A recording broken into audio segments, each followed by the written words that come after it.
Odile Gazi et je suis la présidente de l'entrepreneuriat féminin pour l'émergence au Sénégal.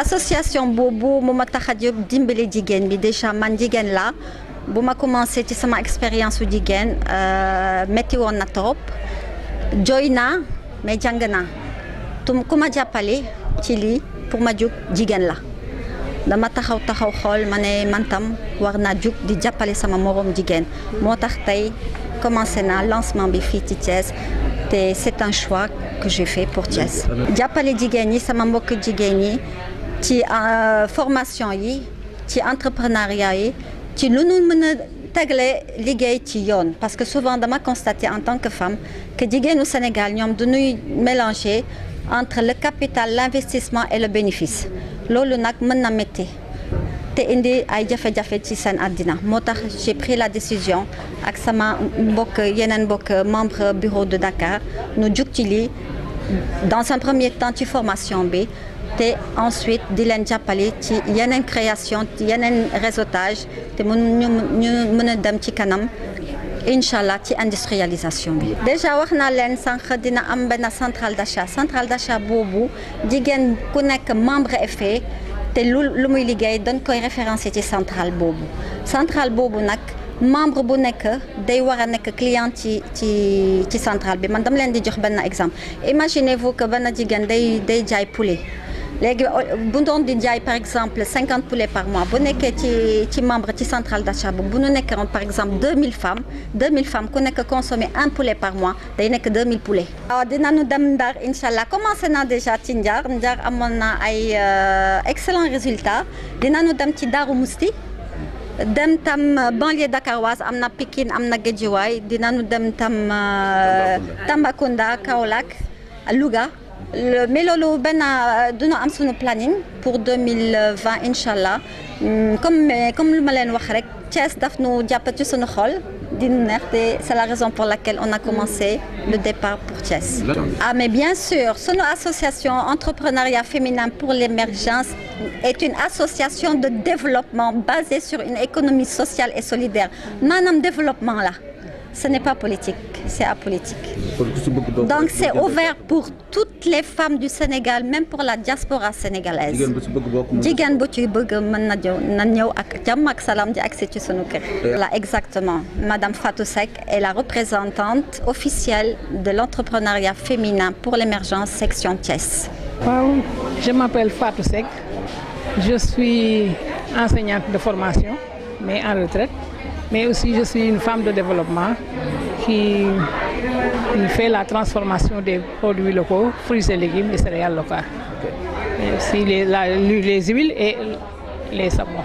Waaw comme man déjà liggéey bi maa ngi ci développement bi te programme bi mu teg mébét yi mu am man yooyu laa am vraiment dama ci sawar pour jàpp ci fas yéene liggéey pour sama moroomu jigéen ñi. Yàlla mooy def rek yàlla moo ma jàngal xale yi mais aussi may jàngal mag ñi actuellement nii ci lu leen jëmale kanam di sant yàlla bu baax a baax vraiment te xam ni développement moom lu am solo la parce que bi ma koy boole ak sama liggéey difficile woon na mais bi ma retraité laa xam njëriñu développement vraiment. ay ñun dañoo am nag ay encadrement yoo xam ne fi mu nekk nii man su ma jëlee ci sama benn produit maye ko sax dama koy fay parce que amatuñu droit di yàq.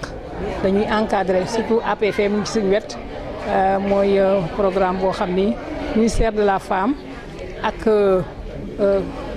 les Belges ñu tuddee ko le programme jigéen ñi tamit luy jël ne jigéen ñi Sénégal kanam maanaam jigéen ñi tamit dañu war a am seeni entreprise comme góor ñi ni ñu ko amee ñoom ñoo ñuy encadrer jox ñu matériel boole koog nag fu ñu toll di ñu coacher ba ñimeetu ñoo def yenn yu bëree bëri ci suñuy produit ñuy liggéey. xanaa di leen ñaan rek di leen ñaax.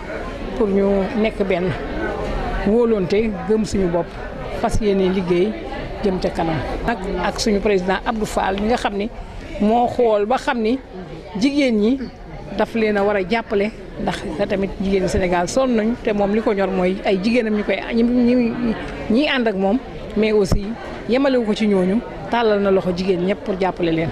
Oui, elle a pour but d'améliorer le cadre de vie des femmes pour leur permettre de mieux entreprendre et de réussir. surtout dans l'industrialisation du pays.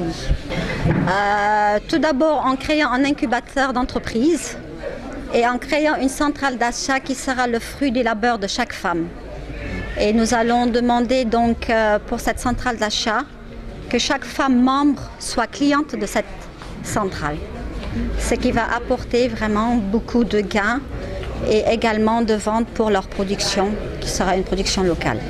D'où création d'emplois, d'où booster la production locale, d'où le consommer local et également aider la création d'emplois, surtout pour nos jeunes qui, au lieu d'aller vers l'extérieur, vers l'Europe, trouveront quelque chose pour rester dans le pays.